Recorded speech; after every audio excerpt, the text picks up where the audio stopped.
Welcome to this edition of Northwest Newsweek. One person is dead following a Thursday morning fire in Sioux Lookout. Emergency crews were called to an apartment complex on First Avenue around 6 o'clock Thursday morning and successfully rescued 3 youths from the unit. Neighbors in the building were also safely evacuated. After a search of the premises, firefighters discovered one person dead inside the apartment. The OPP says next of kin were being notified, and the Ontario Fire Marshal's office has been called in to investigate. It's been 3 weeks since crews began demolishing the former Resolute Mill in Fort Frances, and while the town and its residents may have lost the battle to protect its industrial past, there seem to be no regrets and a sense of optimism going forward. Adam Riley reports. 100 years worth of pulp and paper history has begun to come down in Fort Frances as demolition crews moved in to tear down several buildings on the property of the former Resolute Mill. The mill was shuttered in 2014, and since then, many had held out their hopes to save the mill and have another company restart the facility, including a strong push in February of 2019 by Mayor June Call. Council will keep on fighting, for sure. Now, will you stand up and fight with me? However, a mere 5 months later, the mill was sold off to Rivers Edge Developments, and it was later discovered there were several restrictive covenants placed on the property, preventing it from ever being used as a pulp and paper mill again, which effectively sealed its fate. Call says despite the outcome, she has no regrets. I'm still proud of the fact that we did fight and we worked as hard as we possibly could to try to get something else into the mill site and have some more tax base coming in and some more jobs for our people. The loss of the buildings is also leading to an issue for the town's finances.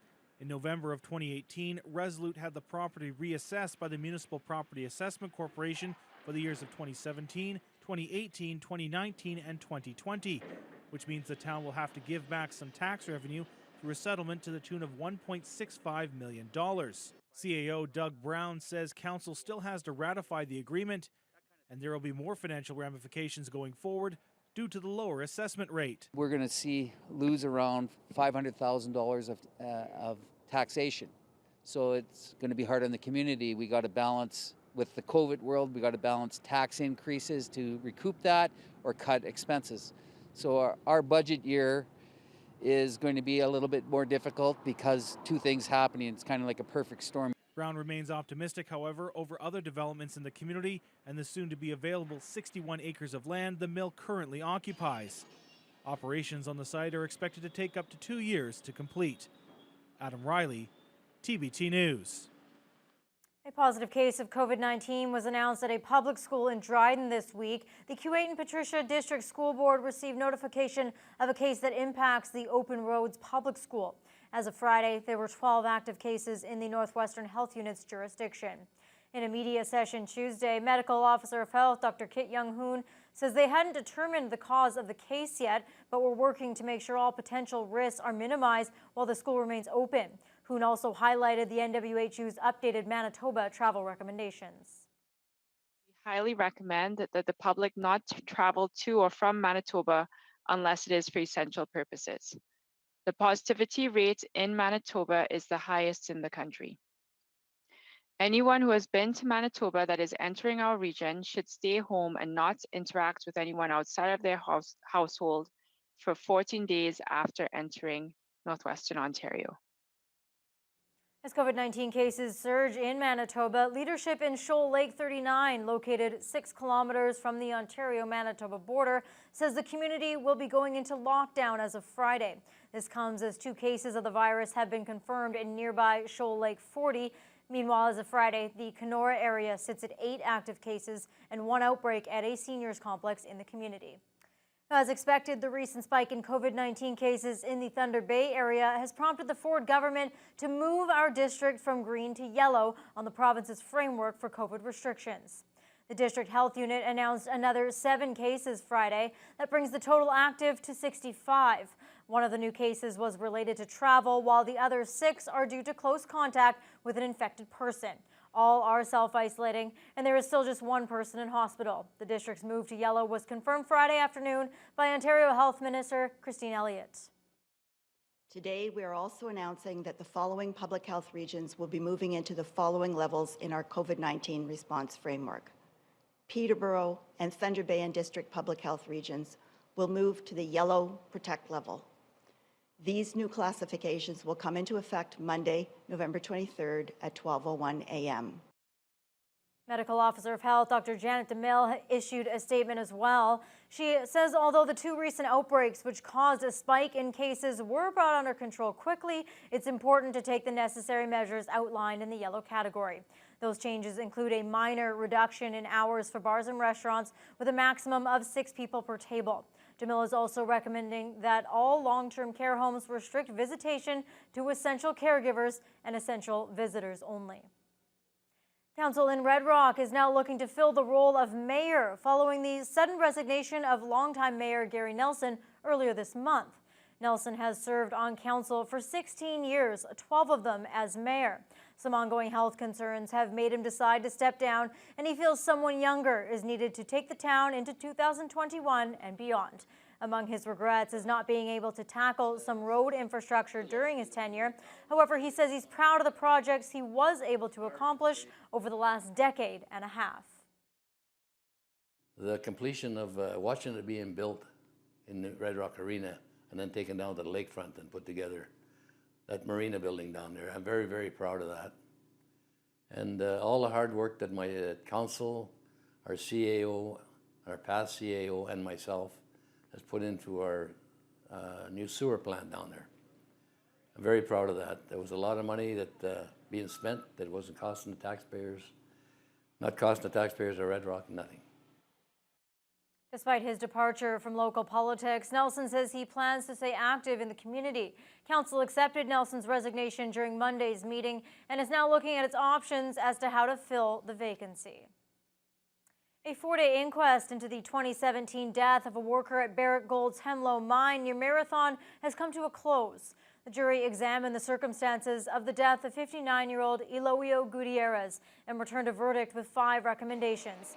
One of them is that the mine's owners continue to plan for the acquisition of new underground mobile equipment with blind spot cameras by the end of next year. There's also a call to implement a proximity detection system, also to be complete in 2021. The jury also wants to mine and its main contractor to re-educate employees at least once a year about underground traffic management and how sticking to those policies and procedures can prevent accidents like the one involving Gutierrez. When we come back, a sharp spike in active COVID-19 cases in the Thunder Bay area has forced the leadership of Neskantaga First Nation to request a lockdown at the hotel the community has evacuated to.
Residents of Neskantaga First Nation have been calling Thunder Bay's Victoria Inn home for several weeks following their evacuation from the community due to ongoing issues with their drinking water. However, the district's recent spike in COVID-19 is causing some concern for Neskantaga residents, prompting the chief to request hotel exclusivity. Omar Sachedina has the story.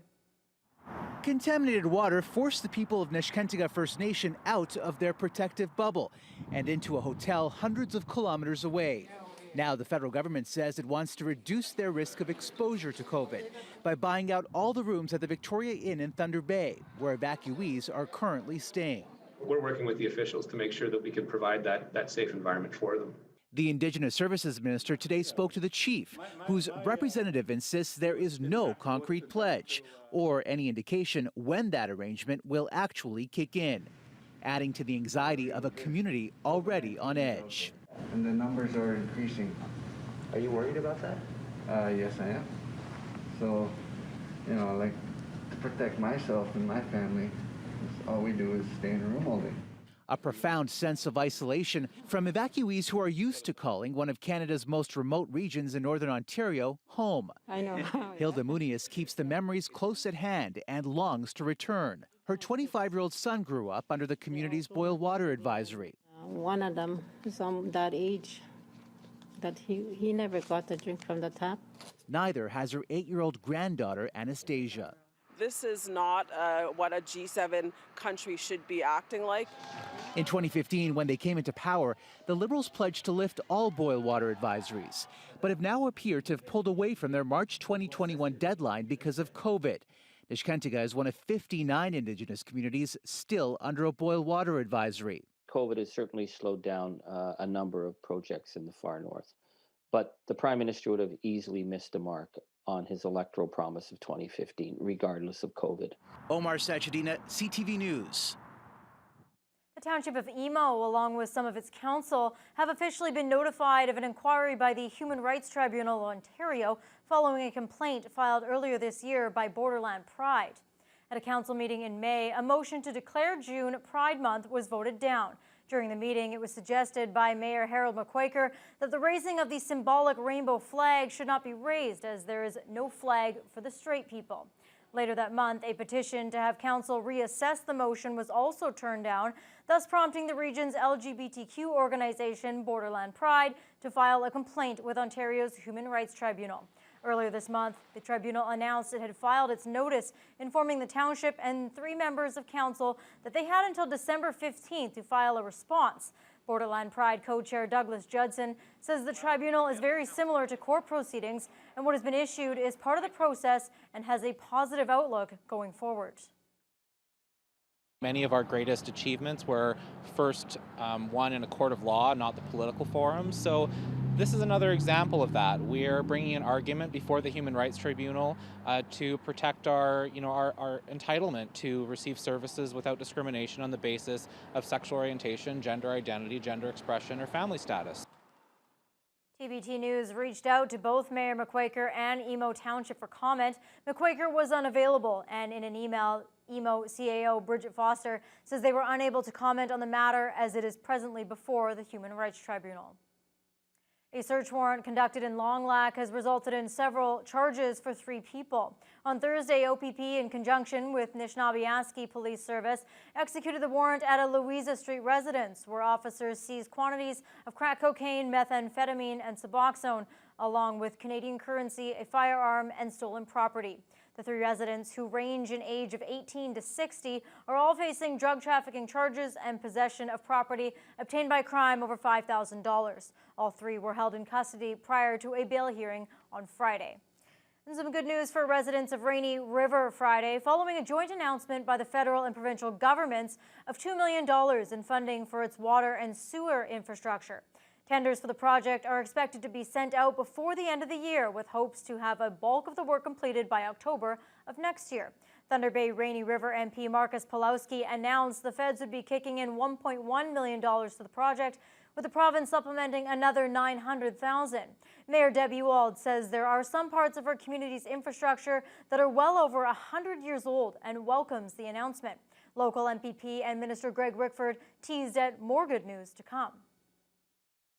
we've been fortunate so far to have funding from both orders of government for different streams over the years, and it'll be nice to get that done, and hopefully we'll be in great shape for probably the next 200 years if we're going with materials that other than metal. So it's all good. Well, and also we're moving some pretty big infrastructure into that community in the not too distant future, and we got to be ready for it, don't we, Deb? So, as I said, I want to be down there or do this in a format of announcement, a big announcement that the Premier was going to make in Rainy River, a game changer for your community. There's another nice little one for seniors that we'll be announcing soon. But Rainy River's on the move, and we're investing in their infrastructure and the kinds of things that community will need to thrive moving forward. So it's great. Meanwhile, the Ford government has announced $6.5 million for mobile crisis response services in 33 communities, including Red Lake, Sioux Lookout, Dryden, Atikokan, and the Fort William First Nation. It's part of a $37 million funding expansion for mental health services in the justice system across the province. Solicitor General Sylvia Jones explained the benefits of implementing these mobile crisis teams. But the mobile crisis teams that are being embedded with police officers, as those 911 calls come in, and we're seeing upwards of 45% are actually mental health related calls, it is truly going to be a game changer to embed mental health workers with police officers so that when that phone call is made, the connections with the community supports are there and can happen immediately. Coming up after the break, a Fort Frances councillor embarks on a path to encourage reconciliation in his community.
Earlier this year, a viral video instigated a push to reconsider the name of a roadway in Dryden, which can be traced back to some of the darkest days of Canadian history. Now, a similar movement is underway once again in Fort Frances. Adam Riley explains. There's been a crystallization that this is a term that doesn't mean the same thing for everyone in our communities. Fort Frances councillor Douglas Judson is hoping this time council in the community will support a motion to create a committee which would have the ability to change the name of a street in town. That street, Colonization Road. It is harmful that it stands for a legacy of oppression and racism and, frankly, outright violence and family destruction for many people who live right here in our community. And so the question remains, is that an appropriate word to celebrate through municipal infrastructure and road names? In Fort Frances, Colonization Road is the first street you travel on when arriving from the east. There is also a West End component to the roadway where the new OPP detachment, which opened less than a month ago, is located. Judson says that was one of the instigating factors for his motion.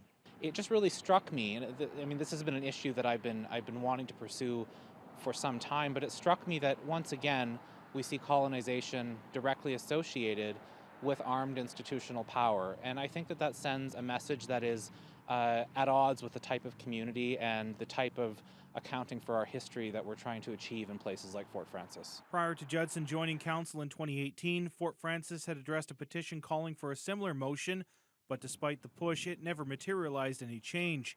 One factor which Judson has debunked is the high costs associated with the change, which in actuality would be around $2,600. Very touchingly, we've actually had members of the public who've come forward in the last 10 days saying that they'll pay for it if we do it. So that's great to see. It's great to see that positive community will and drive. The motion is expected to be discussed further and voted on Monday. Adam Riley, TBT News. Ontario Health Minister Christine Elliott claims that the province will receive about 2.4 million doses of Pfizer and Moderna COVID-19 vaccines within the first 3 months of 2021, but the federal government still won't publicly confirm those details.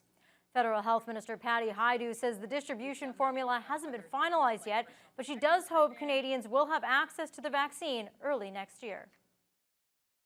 The provinces and territories know the delivery schedule of what we are expecting to receive, but the exact formula for sharing those doses has not been agreed upon by all provinces and territories. We're working that out and through the appropriate tables right now. Optimistically, we would love to be able to have vaccines going into Canadian arms by Q1. Again, there are a lot of hoops to jump through. This is a glimmer of hope, and we all need it right now. This is a pretty dark time. But there are a number of challenges still in front of us, including getting the regulatory approval, which is underway, and that is also good news. But I'll just say this, we have several difficult months ahead of us as a country, and we're going to have to keep pulling together to limit our socializations, to reduce the spread of the virus while we wait for the vaccines to arrive. And, I know that we all have it in us to do that work.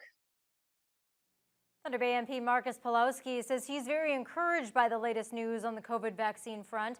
American-based Moderna announced this week they have a vaccine that appears to be 94.5% effective. The update from Moderna comes 1 week after their competitor Pfizer announced its own vaccine is believed to be 90% effective. Canada has ordered up to 56 million doses from Moderna. Pawlowski was a longtime physician before entering politics, and he's excited about the latest vaccine news, and he had a message for the people in his writing. That's incredible news. I think this means the end is within sight. I mean, already with Pfizer, we knew things were good. Perhaps Pfizer will turn out to be as good as the Moderna vaccine, but both of them are fantastic. And I think the thing for us to remember is there is an end in sight, and let's not give up now, because there's so many cases lately, and there's a lot of justifiable concern in the community for spread in Thunder Bay and getting in the old folks' homes, which is certainly a possibility. So don't give up now. The Thunder Bay District Social Services Board presented its expected budget for the coming year to board members this week. With additional funding from the province, the DSAB was able to avoid potential pandemic-related shortfalls. The proposed 2021 budget is $99.1 million, a 1.3% increase over the 2020 budget. The budget meeting was held virtually using Facebook Live. DSAB CAO Bill Bradica says he expects to table the finalized budget to the board for approval in December. Most of our main programs, really it's status quo over 2020. In fact, a slight decrease in Ontario Works program delivery costs due to changes in provincial funding that we're having to adjust to. So the increase for the most part is due to social services relief fund money being provided by the province. Thunder Bay Atikokan MPP Judith Monteith-Farrell voiced her concerns at Queen's Park this week on proposed changes to the Conservation Authorities Act and the Planning Act. The NDP says those changes will significantly limit or completely change the role of groups like the Lakehead Region Conservation Authority. The changes proposed within Bill 229 were introduced earlier this month as part of the province's 2020 budget. Key changes include removal or hindering of the Conservation Authority's role in regulating development and permit planning applications and allowing the Minister of Natural Resources to make direct decisions on permit appeals without watershed data and expertise in the authorities. Monteith-Farrell says the changes may raise the risk of flooding, among other natural hazards. MNRF is responsible for protecting Ontarians from natural hazards. Speaker, why is this government drastically changing the role of conservation authorities and putting Ontarians at risk in a budget bill and during a pandemic? By no means does this legislation change the core mandate of looking after hazard effects happening within our communities, whether it's floods, Mr. Speaker, or looking after erosion problems. Response? Conservation authorities will still focus on that, including water protection, Mr. Speaker. And that's all for this edition of Northwest Newsweek. Thanks for watching. We'll see you next time.